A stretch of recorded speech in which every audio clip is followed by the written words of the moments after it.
Iniciados os atos executórios, o que pode ocorrer? Em primeiro lugar, você tem de saber o itinerário do crime.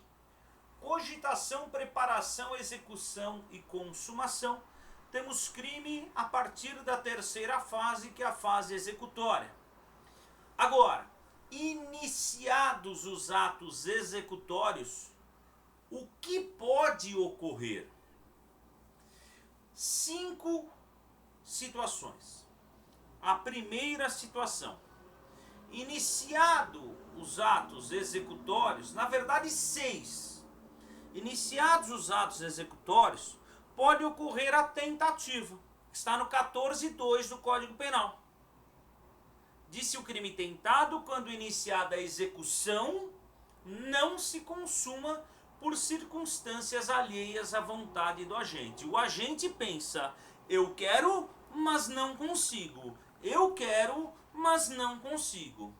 Então, iniciados os atos executórios, pode ocorrer a tentativa. Segunda situação: iniciados os atos executórios, pode ocorrer a desistência voluntária, que está no artigo 15, primeira parte do Código Penal. Ou seja, cessa a execução durante o seu desenvolvimento pela vontade do agente. O agente pensa: eu consigo, mas não quero. Ele para em meio os atos executórios.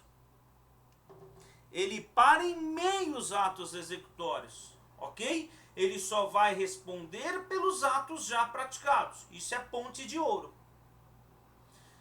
Terceira situação: iniciados os atos executórios, pode ocorrer o arrependimento eficaz. Está na segunda parte do artigo 15 do Código Penal.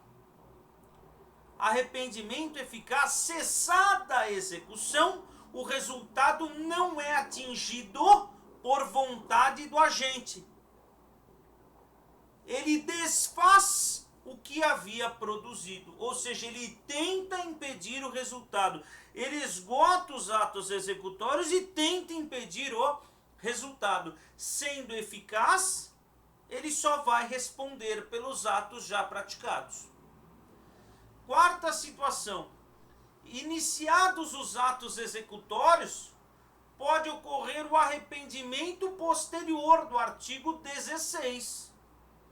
Arrependimento posterior, ou seja, consumado o crime, nas condições do artigo 16, o agente repara o dano ou restitui a coisa, merecendo uma pena diminuída.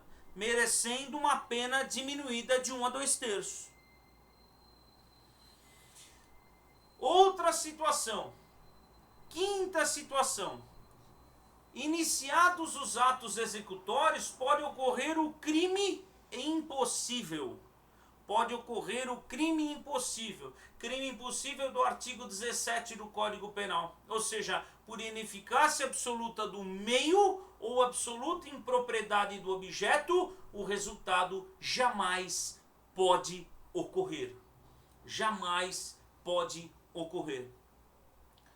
E por último, iniciados os atos executórios, pode ocorrer a consumação.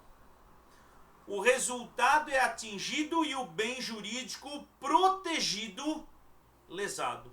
Artigo 14, inciso 1 do Código Penal. Então, senhores, resumindo, iniciados os atos executórios, pode ocorrer a tentativa, a desistência voluntária, o arrependimento eficaz, o arrependimento posterior, o crime impossível e a consumação do crime. Ok? Estudem bastante essa parte, é de suma importância para provas e concursos. Curta esse vídeo se for útil de alguma forma para você. Deixe o seu comentário e conte comigo sempre. Gratidão, até uma próxima, tchau!